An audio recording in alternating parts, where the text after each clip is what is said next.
Right in. All right. Welcome everyone to the Women Writers Collective in Yoga Therapy Author Spotlight.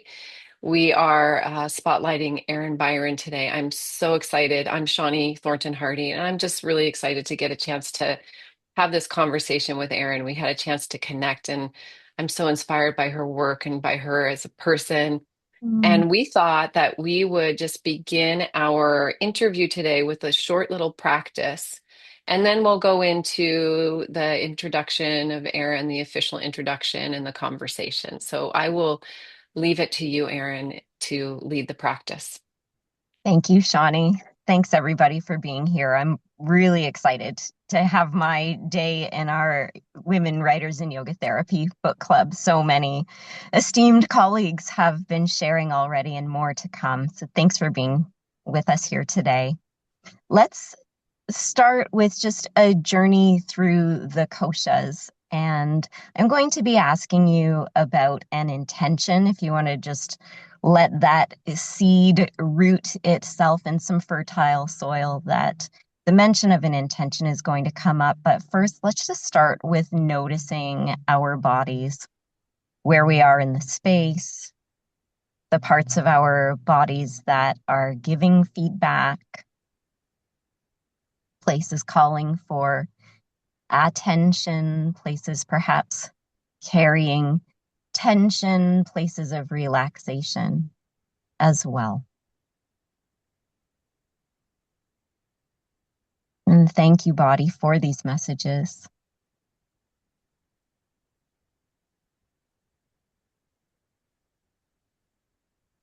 As we tune into our bodies, we so often also tend to notice our breath. Give your breath some awareness,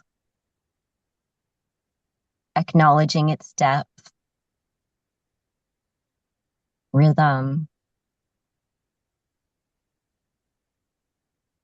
noticing any shakes, any stutters, as well as the places where the breath flows smoothly.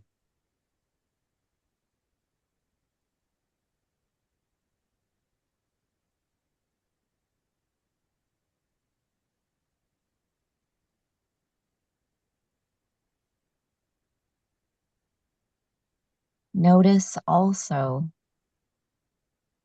the thoughts and feelings that flow alongside this awareness, not judging them, just acknowledging each thought, each feeling rising and passing on.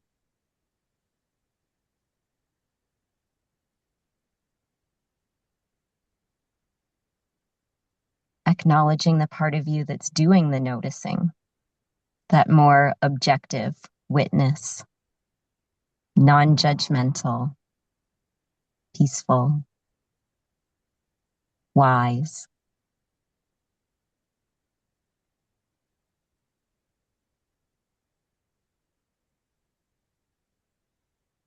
And follow the subtlety of that wisdom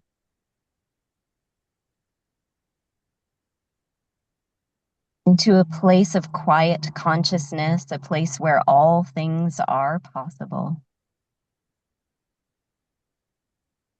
And from this well of goodness, draw an intention.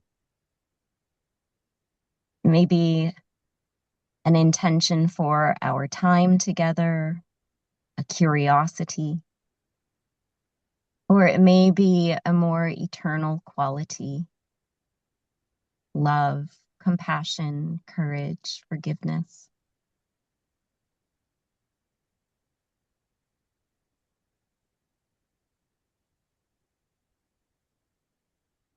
Whatever you acknowledge from this realm of possibility, of eternal consciousness, let it flow through your witness self.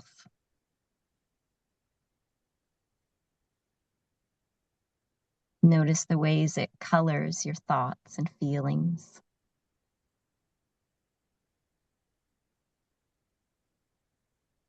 Allowing this intention to weave its way through the breath, transported to every cell of your body. This quality flows through you and shines from you.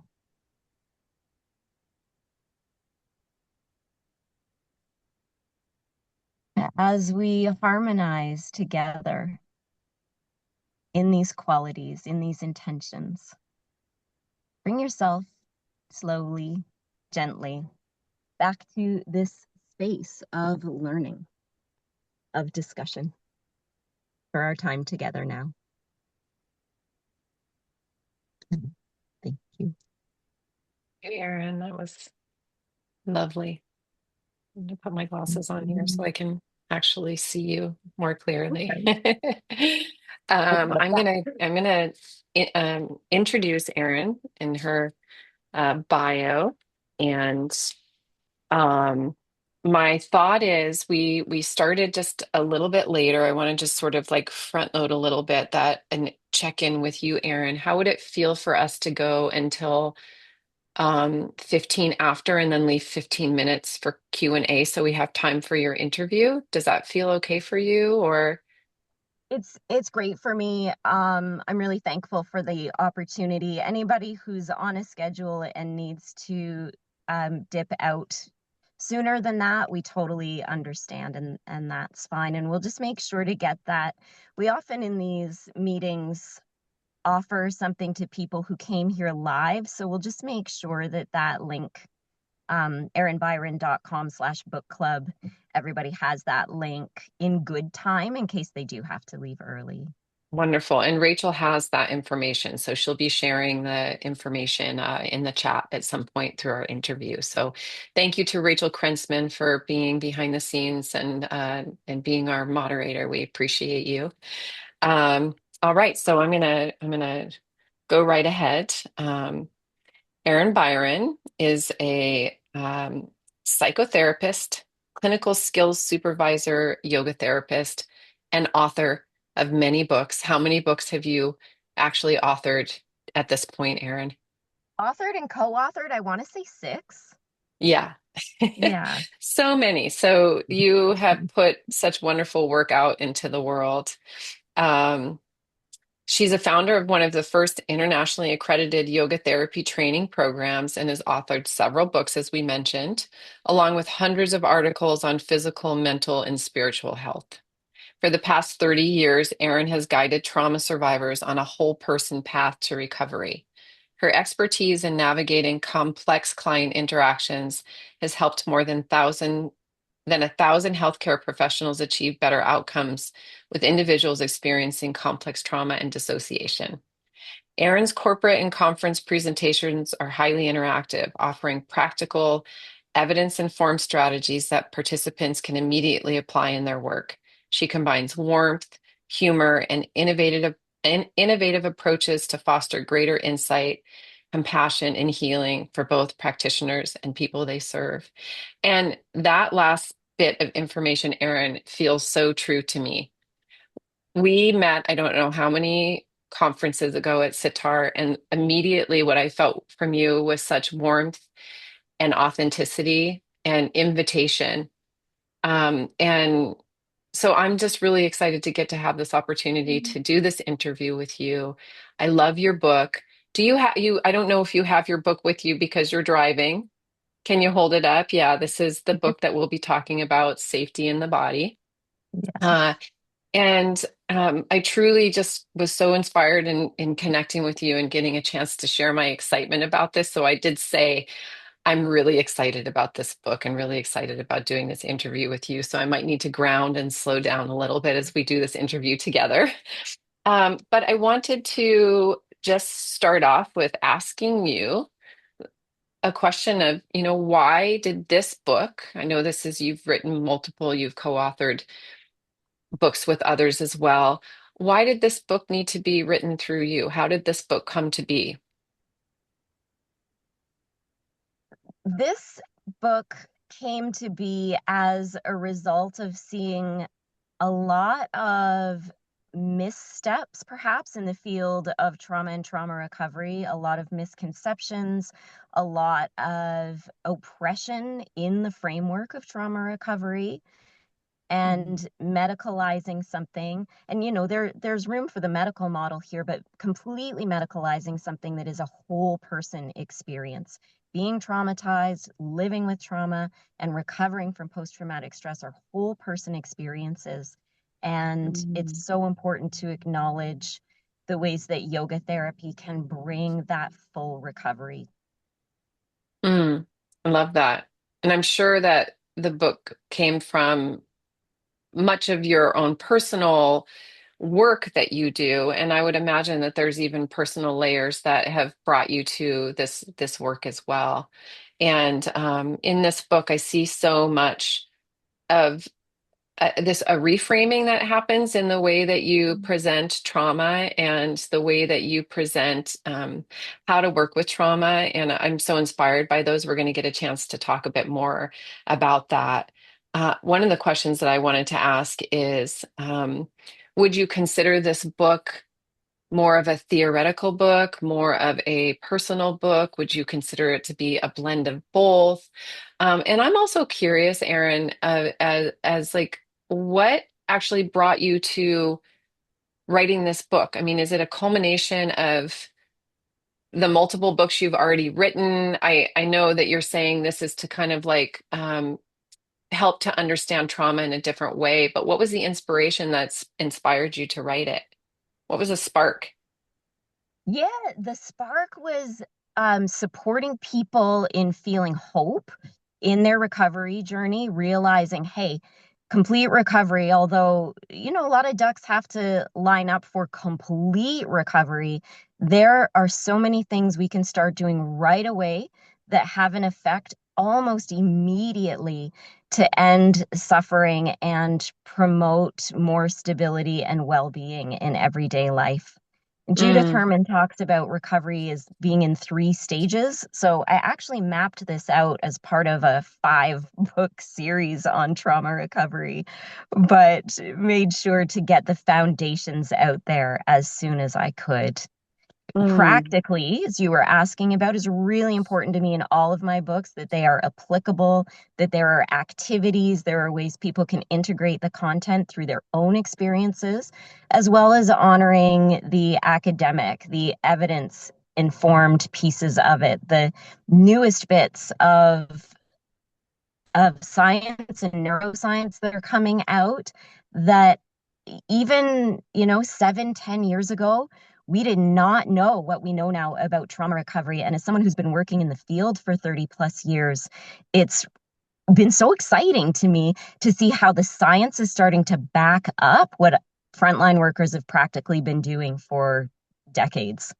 mm. It is such an exciting time. And I see that woven through your book. One of the things that I found to be really wonderful about your book is that as a yoga therapist in more of the clinical frame, there's so much information to gather in that way, but also looking at it from a person who doesn't have a clinical perspective, like, the layperson who's just picking up your book and wants to understand trauma more and wants to gather tools. I find your book to be so wonderful because it holds the both end of supporting clinicians and also Mm. being a great resource for someone who wants to understand trauma and nervous system and how they're impacted by that. And so I wonder if you could speak a little to that. I mean, something that you shared with me, we met before this interview, was you were coming from this clinical place, but you did something pulling yourself back into the experience of the reader in a different way. I wonder if you'd be willing to share that. Yes, thanks for asking about that. That when we're writing, we're in there with our outlines and our voice and what do we want to say. I've never done more self-disclosure anywhere than I have in this book, including articles I've written or interviews or presentations. That this book has the most self-disclosure.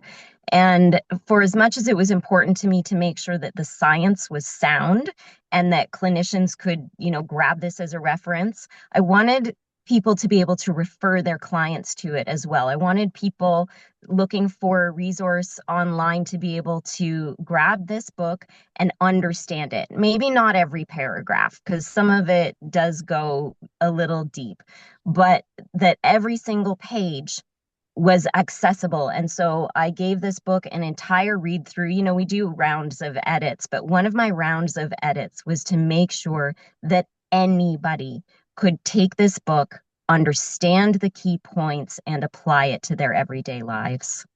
Mm. Yeah, it makes it so accessible and in so many ways can be again like a great resource and tool for clinicians, but also someone who picks the book up can really, really connect to it and understand it and have some sense of really understanding. We brought this language up around safety, and we're going to get to talking Mhm. about that. But what does safety in the body actually mean? But before we go on to that, I want to ask this question. I think one of the things that you shared with me is how important this is for this work to get in the hands of clinicians and how this work is applicable in a clinical setting. So it's a great resource for anyone to, pick the book up and use as a tool for themselves. But how is it applicable in clinical settings? What do you see it being a support for clinicians in that way? And could you share a little more about that? Yes, I think there are several ways that it can help clinicians, from simply sharing some of the activities to freshening up the aspects of neuroplasticity that the research just keeps bringing more and more studies forth. I think it can support everyone in being a little more creative and self-directed in understanding and questing for meeting our own internal needs. But Mm. also, there's these pieces in there about remembering that when things look like they are getting worse, it is a sign that they are getting better. If people take just one thing from this book, that's what I hope they get. That bad days are a sign that good days are coming. Things getting worse are a sign that the system is integrating whatever it has gone through recently at its own level of recovery and preparing to spring forth into a whole new realm of experiencing stability and freedom from post-traumatic stress symptoms.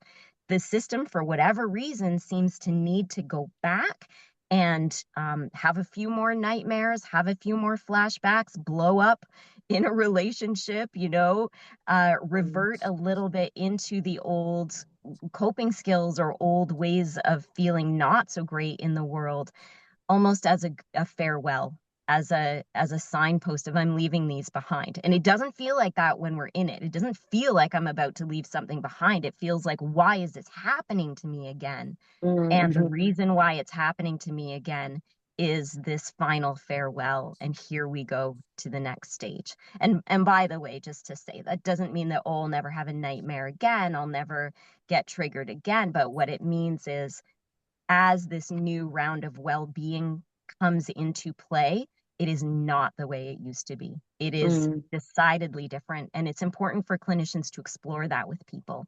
Hey, the last time this happened and then things got better, what was that like? And now, as things are improving, what are you noticing about how, yes, it feels repetitive and cyclical, but what are the nuances that are different this time? And they will always be there. Yeah, I think what you do in your book, Erin, is you really normalize the experience of and point out that nervous system regulation is not about being calm and feeling great all the time, right? There's fluctuations that happen in our day-to-day lives, and also as you're processing trauma, you're going into these past experiences and the body holds these stories. The body holds these experiences. It's a felt experience in the body. And there's the reframe of it's okay if you are doing this work and then you start to feel worse, or it's okay if you're not feeling calm and great all the time, that there are going to be these moments where it's not going to feel great. where you might feel terrible even, but the word that just popped out to me in your book is the word hope. And when we have hope, then we have a way of seeing something in front of us. When we have hope, there's an experience of feeling like, yes, it is possible for me to feel better. And part of it is just helping people to notice moments when they do feel a little better. And you have so many practices and applicable tools in your book that you can just apply right away in your day-to-day life. And I always think that this work, sometimes we think it's so complex and complicated, but simple practices can be incredibly powerful. And that is the thing that stands out so much to me is the way that you bring in conversation around safety and around we don't have to feel great all the time. Things are going to feel a little bit mucky. I feel like that gives a sense of hope. I truly think that the word that stands out to me is hope. What I love about the beginning of your book is um, you really start the book off around safety being how we need to start rather than it's very much like coming from this frame of creating safety and stabilization in order to do the deeper trauma work. I wonder if you would speak to that a little bit. Kind of froze, so I'll wait a moment and see if you come back.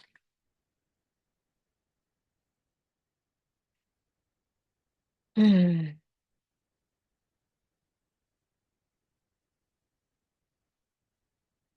I'll just pause and wait. Ah, all right. Let's wait a moment and see if she joins back in.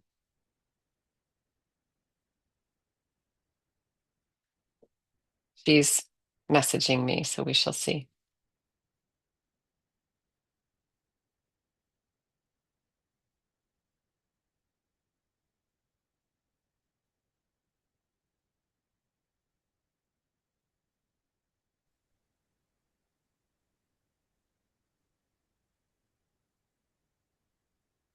Okay, I'm just checking it. Oh, there she is.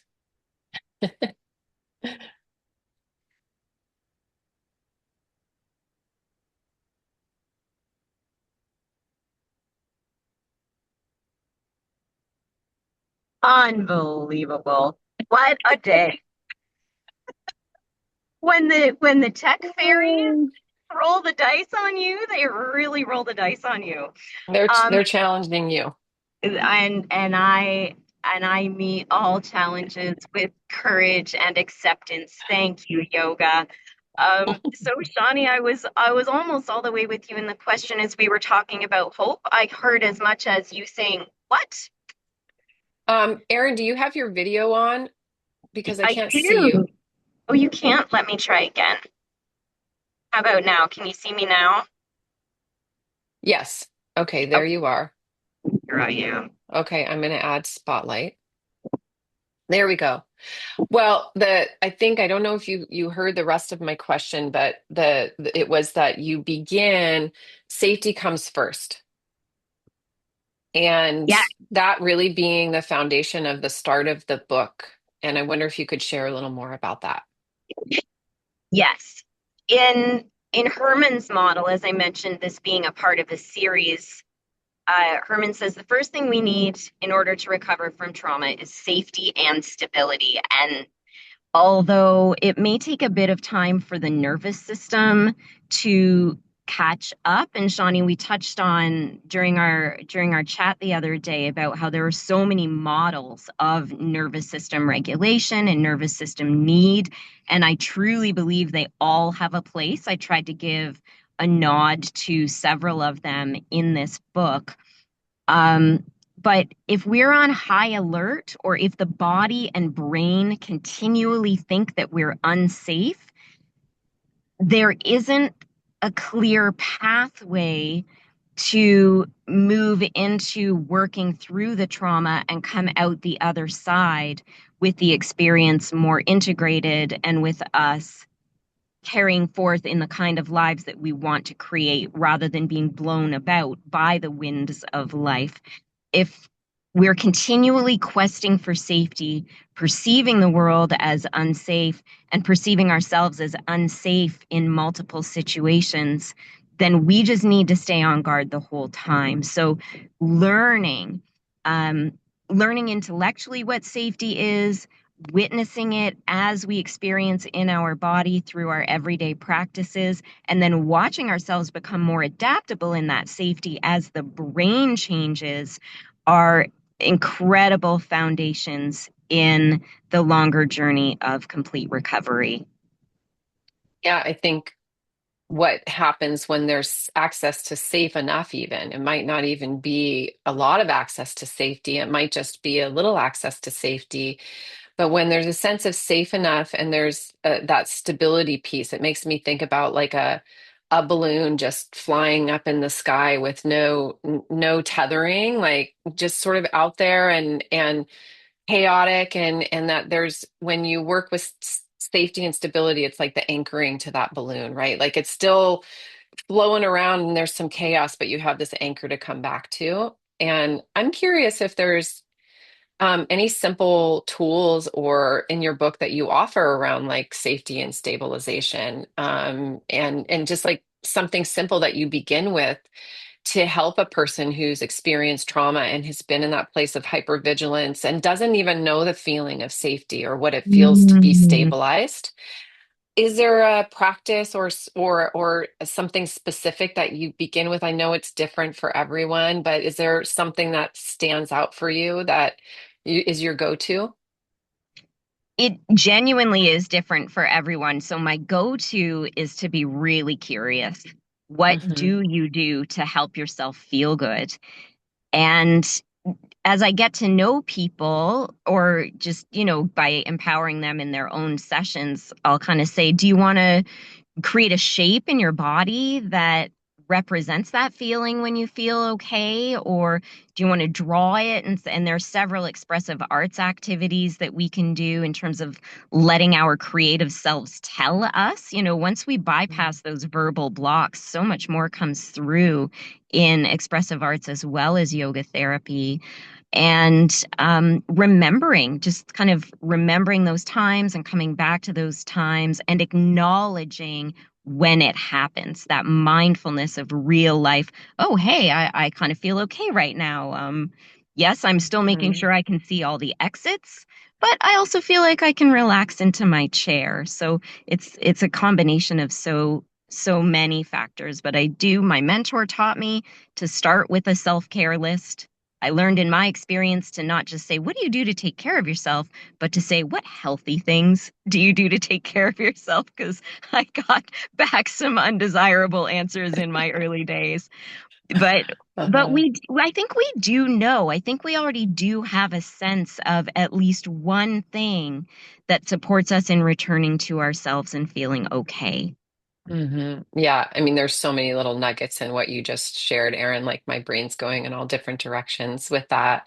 Uh, and what I heard you mention is them being able to actually feel for a little bit the feeling of something different than the uncomfortable or bad sensations or that what comes with hypervigilance, that when you bring more awareness to being able to notice something that feels okay or even good or a little less intense than something, you're helping build this ability to pendulate into something different from that hyper focus on all of the bad stuff, right? Like, and I don't, typically use the language bad, but that's the thought that comes into the cognitive processing. When you bring attention to that, there's that mindfulness piece because you weave in so much mindfulness, like really paying attention to, yeah, what do you notice when you connect to that resource or connect to what fills you up or whatever it may be, that how can you just take a little bit of time to pay attention to that? Because you also mentioned kind of coming back to yourself. I think that is a Mm. way of coming home to ourselves over and over again when we can access connection to, oh, that feels right in my body, that feels good in my body, that feels, you know, It doesn't feel scary. That's that anchor. That's that tethering of that balloon that happens there. That you can bring them back to that. And it's something that they can keep coming home to. And what a gift to have a place to keep coming home to. Pendulate, my new favorite word. Mm. And and we can play with that right now. Like everybody just kind of like we did when we started. Notice how you're feeling, notice your body, notice your breath, notice your thoughts and feelings, notice that there's a part of you doing the noticing. Remember that through that subtlety, we are connected to something greater, as the Yoga Sutras tell us again and again and again. And then in safety in the body, there's an activity about about safety in the breath. Forgive me that I am forgetting exactly what it's called, but I think it's called safety in the breath. So let's play with that right now, wherever you are. Maybe cross your arms over so that you have a hand on each shoulder, or if you want to lie down, you can actually, depending on, how your joints work with your torso, you can maybe cross your elbows right over your chest and let your hands dangle to the sides. But just as you are there, feeling your arms across your vital organs. So there's this double layer of protection. The ribs are there, but also your limbs are there, your arms are there. Notice again as you scan through your koshas, what's the same and what's different in your body, in your breath. Now that your arms are crossed over, what's different in your thoughts and feelings?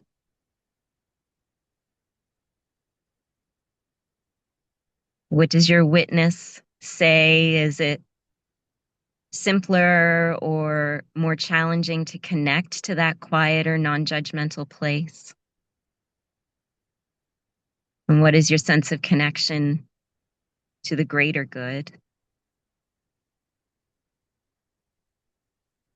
And as you very slowly, if you want to, move your arms away again, what, if anything, changes? So you might do a third kosha scan: body, breath energy, thoughts and feelings, witness, ultimate consciousness.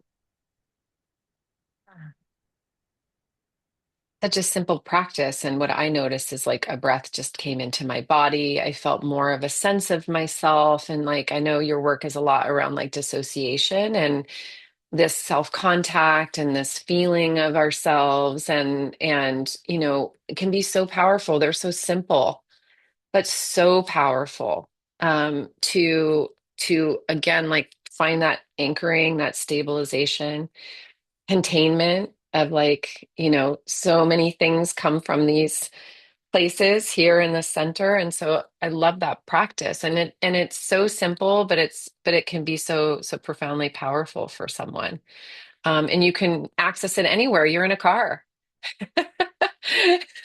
Yeah, Um, where we yeah. sometimes need it, right? If you ever need to pull off the road for a second, it's a great way to come home. Not for everybody. Like we were talking about before, it's so clinically important to remember that none of this is one size fits all. And some people are extremely uncomfortable with self-touch, any kind of self-touch, and that's okay. Anything, like we can normalize any of the ways that the trauma comes out of us. Trauma itself is taking us off center, but the way it shows up, be prepared for a range of experiences there.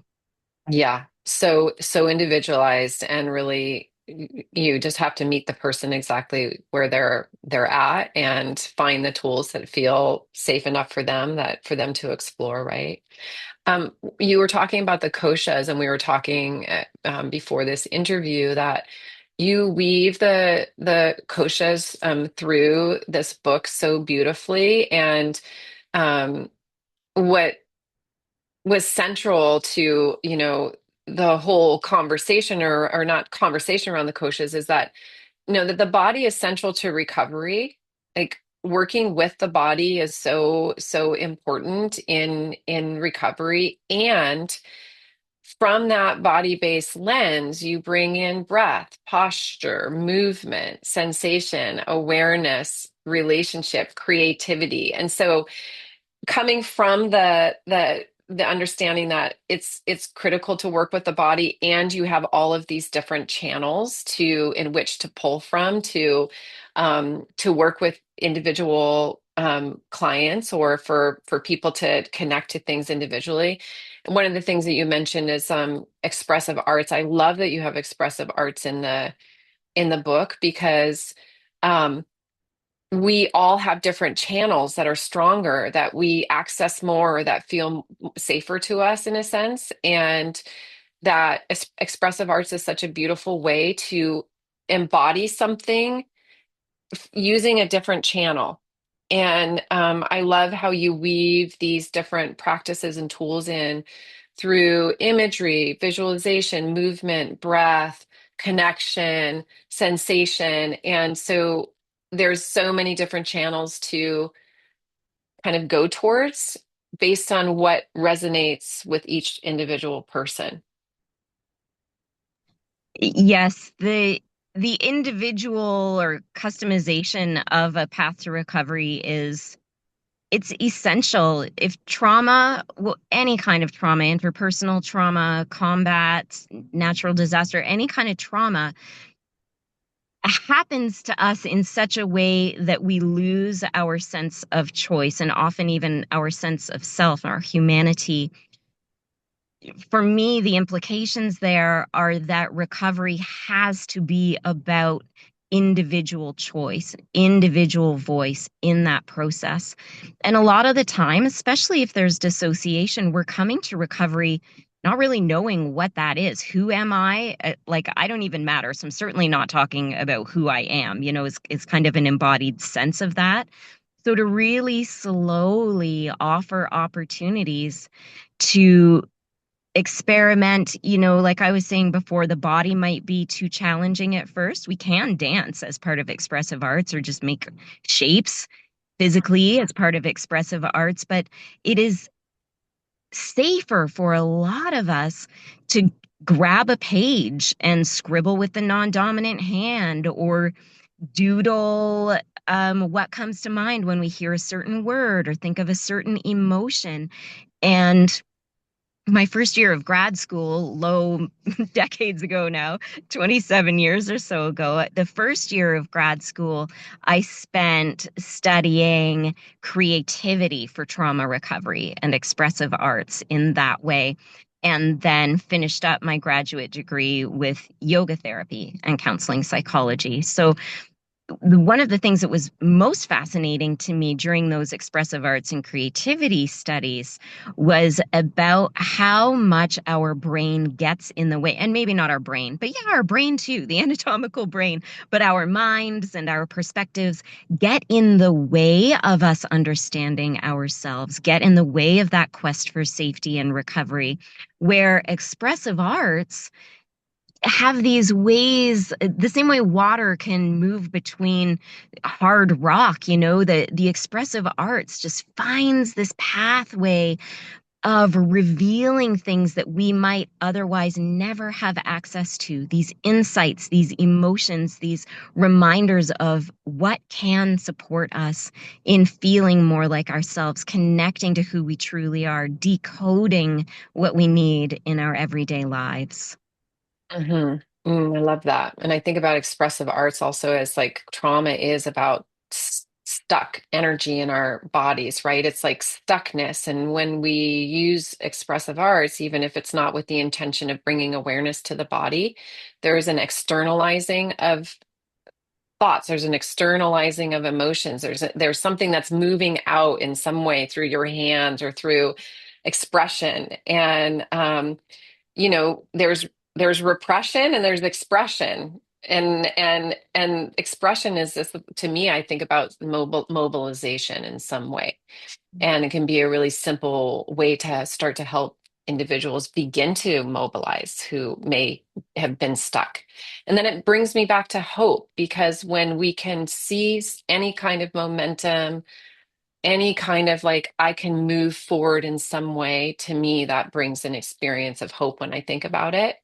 And I love that that was your background, because you didn't really share the sort of like deeper part there, and how much our what our heart draws us to do. Like, you went into this expressive arts piece and you became a yoga therapist. And I just think what a beautiful blend of, the combination of those two pieces together, which is what makes your book like such a beautiful gift that really brings these different channels and tools to the work.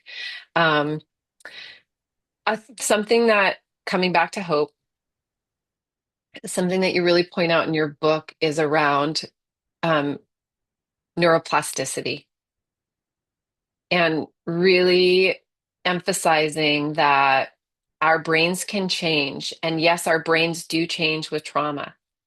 I think you said states become traits.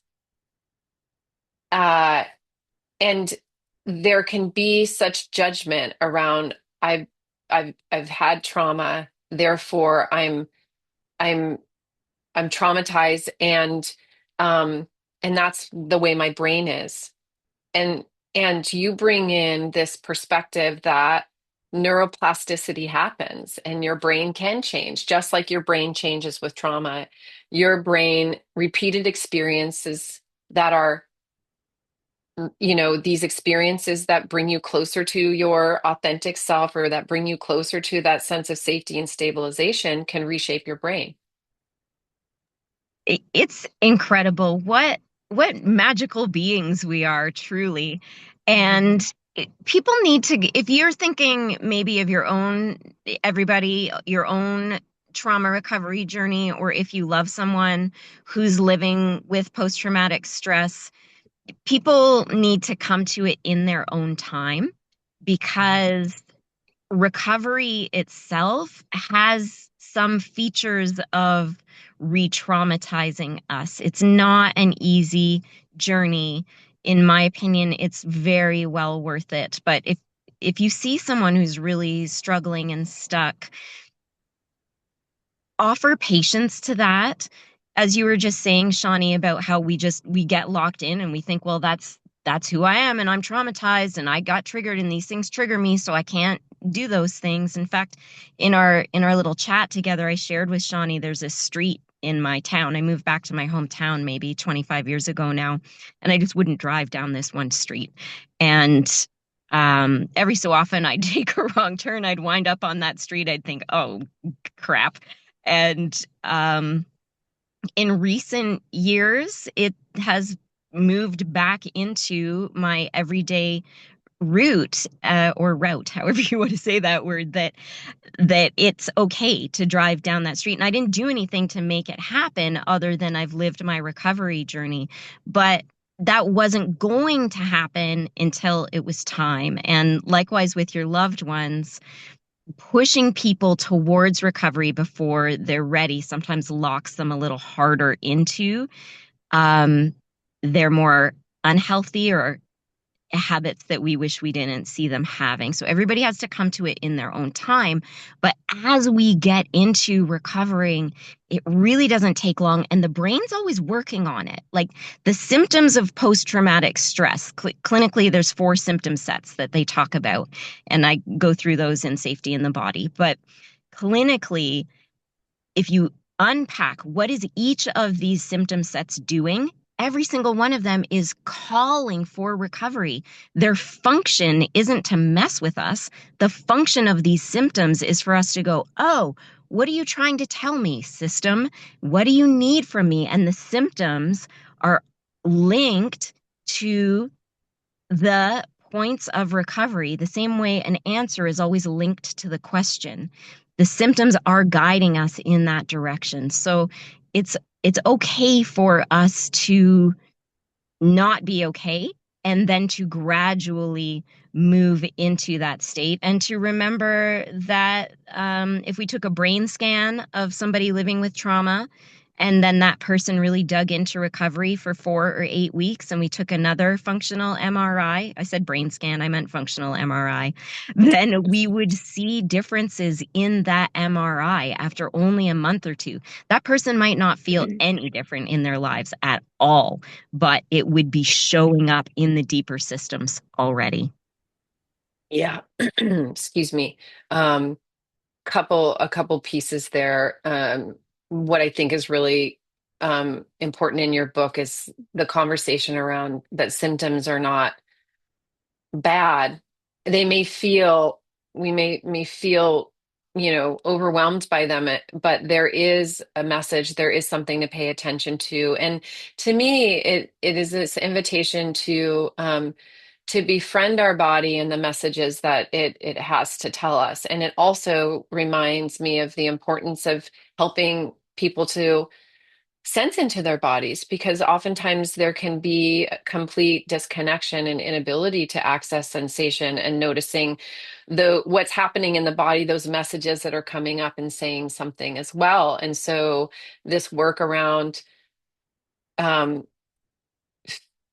creating safe experiences to be in your body, and it makes me think you coming back to the foundation of this, and that is safety and stabilization, that you're not having a client come in and saying, "Oh, hey, well, we're going to heal from your trauma." It's like, can we access some sense of safety and stabilization? And as they start to access that, you celebrate that. And then there's this awareness of, oh, yeah, there's shift. And I was saying in my sessions, I say to my clients, which makes them laugh, shift happens. And it's like, can you notice when the shift happens? And it's like, shit happens. Yeah, there's the trauma piece, right? And then shift happens. And can we notice when that happens as well? And so by this foundation that you come in from, that from not pathology, but safety, and coming back to that can actually allow to develop a better or more positive relationship with the body and the symptoms that might be showing up. And you also in your book really reframe the idea around triggers, which I really appreciate. That there's a lot of conversation around trauma in the world, and and I hear young people, because I work with young people. I was so triggered by that, like that triggered me so much. Like it comes up a lot. And that, there can be this idea that triggers are bad. Can you share a little bit around your perspective of triggers? Because I find this to be really interesting. Yeah, definitely. And you'll find some of this in the literature. I can't take full credit for it. But that your triggers are yours. I think I say in the book, your triggers are yours. So when we start to look at the things that push our buttons, not from the pressure on the button, but from the wiring within the button, we're bringing our self-efficacy online. Okay, wow, look, I just learned that there's a button there. And, I can say it jovially, and it's not jovial in the moment for any of us when we're triggered. However, looking at the wiring of the button, to keep going with the analogy, and thinking of uninstalling the button, where are these wires reaching into? What belief systems, what experiences? And, some of that's like going from the mind, the Manomaya kosha, into the beliefs and wisdom, the Vijnanamaya kosha, where we're kind of witnessing and challenging a little bit, and also learning about our needs, so that the triggers then, in their own way, become our very best friends, because they most intensely show us where the unmet needs are. Mm-hmm. I love that. And that's another kind of thing, theme you weave into your book. It's like curiosity heals, like replacing self-judgment and bringing in curiosity can shift a mindset around triggers, around symptoms, and how powerful it can be to bring forth curiosity. And again, the way that you do that in your book is by bringing in all of these different channels and like, coming in through different lenses of the koshas, even though you might not use that language or terminology specifically. You're giving all of these different ways to get curious, right? It's not just this one, we're just going to do yoga postures, right? It's like, oh, we have this menu and let's kind of like get curious about what things off the menu might you want to explore, or what might you notice actually helps you feel more of a sense of stability or grounding or connection to your body or safe enough or whatever it may be. Yeah, and different things on different days with different triggers, having that adaptability to remember that sometimes something is very, very effective, sometimes it's highly ineffective, and sometimes it's just not accessible, even though it may be it may be useful for us, but we not everything is available to us at all times. And because of that, I work really hard on supporting people in building a menu of strategies, stocking the toolbox. Yeah, and I do think tools are so important. I think like on the path of trauma recovery, we come in with more explicit tools. Like we come in with more like, okay, these are the tools to try. These are the true tools to explore, during the week in between session, because they're the tools that work in the sessions. And then as the explicit tools help with them accessing more of that sense of safety or stabilization, the implicit pools begin to come forward. It's this process of like, yes, directly we're going to work with self-regulation tools, and there's going to eventually, if you stay with the process, there will can eventually become more implicit regulation that comes online. And that's really, really, I think the whole intention, right? Like that they develop this felt experience from the inside out. But sometimes we have to come from the outside in. And that's what it makes me think about, like with all of these wonderful tools that you offer. You have so many fantastic tools. In fact, Mm. one of the practices that I had wanted to see if you'd be willing to kind of like share with us is the right side up and steady, because it's so simple. Oh. But like again, it makes me think about like grounding and stability, and you bring in these, this idea around lots of kind of coming in around grounding. And I think just in this world that we live in, grounding practices and coming back into the present moment, because we know trauma, I think of it as time travel. We're just like Mm. time traveling, we're not in the present moment. Yeah. um and yeah, would you be willing to share that practice? Yeah, yeah, let's play with it. And if I were in my office, here's a gift of things being the way they went today. If I were in my office, I wouldn't have space to really stand up, but here I do. So if you're comfortable in your space, standing up, everybody, this kind of helps to have your feet. And I always like to go a little bit wider than shoulder width. Just it helps me feel more stable. It gives me more of a base. And then I'll just kind of like, bounce in your ankles, bounce from your knees, wag your tail, roll your shoulders, look around, stamp your feet a little bit, and then look down at your feet. You can keep bouncing or not, but look down at your feet and just say, "This is the ground." And raise your arms up and see your hands there against the ceiling or against the sky and say, "This is the sky," or "This is the ceiling. This is the ground. This is the sky. This is down. This is up." And sometimes tapping the body can help as well. I am grounding. This is the ground. This is up. I am reaching. This is up. And as you said, Shawnee, it is so simple, but post-traumatic stress is incredibly disorienting, wildly, wildly disorienting.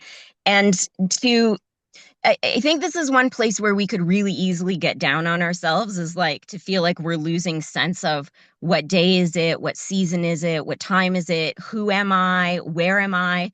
But that's some of what post-traumatic stress does to us is it comes in like a wave and just riptides us out of any sense of grounding, any sense of stability. So to just acknowledge these are my feet, these are my legs, this is down, this is up, this is the ground, this is the sky, helps us orient on a cellular as well as a psychological level. Yeah, what a great, I love that practice. And just speaking personally, someone who has had a diagnosis, accidentally muted myself. I found like the grounding practices for me to begin to work with what was just total disorientation, like you were saying, complete like struggling with access to the present moment, all those things. Those were really powerful practices for me. And again, they will be individualized, but even taking time to notice support, like of the ground, the earth beneath you, the floor beneath you, the chair beneath you. And I did that practice in my chair. So I didn't stand up, but it was still powerful just being in my chair and feeling the support underneath my sitting bones and my feet on the ground and then looking up. And so it was actually a great practice seated as well.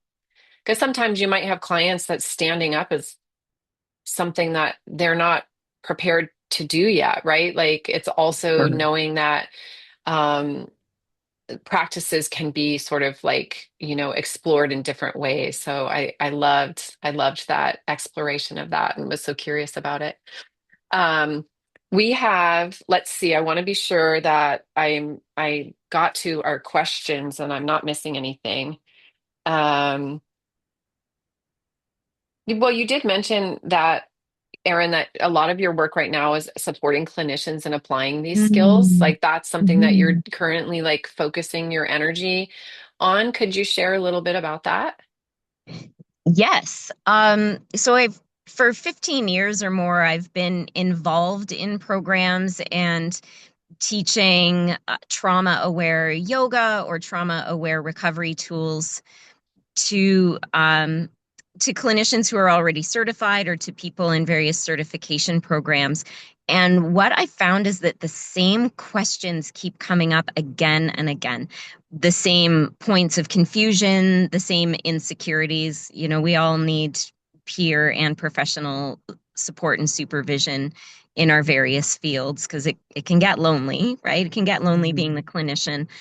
But as I heard more and more the same stumbling blocks coming through, I've felt kind of like in writing safety in the body, it's important to get the word out there more on mass. And it's been genuinely rewarding to find pathways of supporting clinicians because when we are doing more confident and comprehensive work with our clients, the ripples and the realms of recovery are building with that much more clarity. And as those ripples of clarity of recovery continue to move out there, that impacts the entire world. And living in a world where incidents of trauma seem to be increasing, interpersonal combat, all those ways, it Mhm. feels to me that much more important that the clinicians are getting the support they need, getting their questions answered. Yeah, wonderful. And I mean your book just helps support, it moves theory into practice in such a beautiful way. Like you bridged the neuroscience and the conversation around these different perspectives on trauma that might not be, sort of the norm that's out there, which I love. You bring a different lens into understanding trauma and the things that you found to be that were missing or important. And I think it's just such a fantastic resource to anyone who, works as a yoga therapist or mental health practitioner, and anyone who's looking for or seeking some support around healing. I think it's such a gift, Erin, your book. And I'm not remembering this word, but there was a word that I wanted to mention that you have in your book. It starts with an S, I think. Does it start with an S? It's oh gosh, I'm gonna Reaches forget it. for table of contents. There's a lot of words that start with S. I wonder Well, what it would it was be. like a unique word that I hadn't heard, and it's Oh, okay. securefulness, securefulness. Yes. Yes. Yes. Yes, Christine Forner's concept of securefulness. So, Christine Forner, the past president of the International Society for the Study of Trauma and Dissociation, also very much into neuroscience, was right there watching the research come out. You know, Sarah Lazar out of Harvard, I think, where they're doing the functional MRIs and they're watching the parts of the brain that change as we meditate, but they're mostly studying mindfulness meditation. Transcendental meditation gets some attention, but maybe in my opinion not as much as would benefit us humans. And I don't mean like the brand TM, I mean those kinds of meditations where we are exploring Ananda Maya Kosha, exploring the ultimate reality. Okay, taking myself off track. So what the brain does changes. The neuroplastic effects of mindfulness are happening a lot in the prefrontal cortex. That's why I'm gesturing here. Happening a lot in the prefrontal cortex. And if we think about secure attachment, which attachment theory does have some issues, but it's a commonly used model. When we see a mom bonding or a parent bonding with a child and the skin on skin that happens. Remember when I pulled in here a little while ago, there was a mom nursing, like how beautiful and what's going on neurochemically and in the nervous systems of those people when they're bonding. We are pack animals. We need to bond, and bonding changes the brain, and a lack of bonding changes the brain.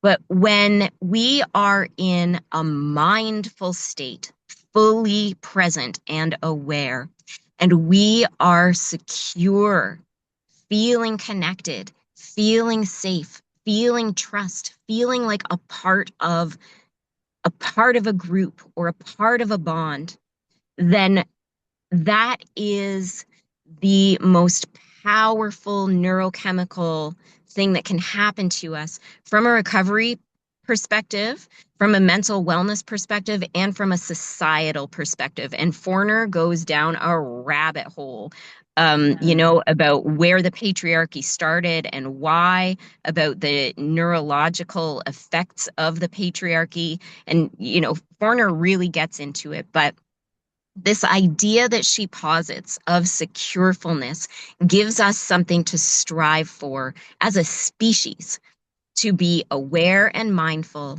and to allow interpersonal connection because it's healing for everyone concerned.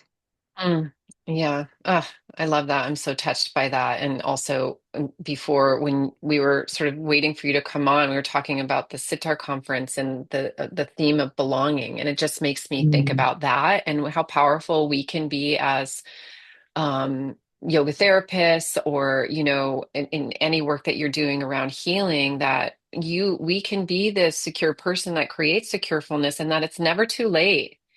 You could have a 67-year-old who's never felt a sense of securefulness, and there could be that relational connection and feeling of security in that interpersonal connection. And I always go back to the importance of that in our work, that safety and securefulness are truly, and stabilization, we'll call them the three S's. They're so important and so powerful. Is there anything else that feels important, Erin, to share that we didn't get to cover before we end the recording and do Q&A? Well, I know the topic is vast and there are a lot of open loops. I invite anybody to reach out to me, anybody who may be watching the recording. Just find me on social or, through my website, erinbyron.com. I'm really happy to support filling in some of the gaps that just would have to be left by a topic this big. And thank you so much, everybody, for being here and for the opportunity to share more about safety in the body. Thank you, Shawnee, for all of your insights and curiosity. Oh gosh, it was just such my pleasure, Erin. And I want to mention that the resource, I think Rachel is going to share that in the chat box. So you can access that resource that Erin shared. Also, she just shared her website, which I think is simpleerinbyron.com. Uh-huh. And I want to just make an announcement for our next upcoming author spotlight, which I am going to have the pleasure of getting to do two interviews in July, and I will be interviewing Lamore and embodying the koshas in yoga therapy. Beautiful, amazing book and resource. And so that will be on July 28th. So be sure to join for that. And I think that that's all the announcements that I needed to make. We will stop the recording and then we'll open up the space for questions. So thank you again, Erin. Thank you everyone for being here and being part of this community. So grateful for all of these talented, wonderful, brilliant women that are in this community, and so grateful for the community that's interested and wants to join us and yeah, get to know all of these amazing authors. So take care, everyone, and we'll see you soon. We'll see you on the 28th. Thank you.